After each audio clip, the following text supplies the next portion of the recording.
আর মাত্র একটি ম্যাচ খেলেই ফুটবল থেকে চিরতরে বিদায় নেবেন লিওনেল মেসি।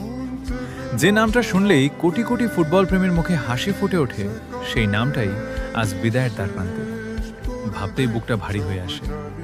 একটা প্রজন্ম বড় হয়েছে তার জাদু দেখে। তার প্রতিটি গোল, প্রতিটি ড্রিবল, প্রতিটি অ্যাসিস্ট, প্রতিটি ট্রফি, সবকিছুই ফুটবল ইতিহাসের সবচেয়ে সুন্দর স্মৃতিগুলোর একটি হয়ে থাকবে। হয়তো একদিন নতুন নতুন তারকা আসবে, নতুন নতুন রেকর্ড হবে, নতুন নতুন ইতিহাস লেখা হবে, কিন্তু লিওনেল মেসির মতো একজন ফুটবলার আর কখনো জন্মাবে কিনা সেই উত্তর সময় হয়তো দিতে পারবে না। আজ যারা তাকে খেলতে দেখছে তারা সত্যিই ভাগ্যবান, কারণ তারা এমন একজন কিংবদন্তিকে নিজের চোখে দেখেছে, যিনি অসম্ভবকে সম্ভব করেছেন, কোটি কোটি মানুষকে আনন্দে কাঁদিয়েছেন, আর ফুটবলকে শুধু একটি খেলা না, একটি অনুভূতিতে পরিণত করেছেন।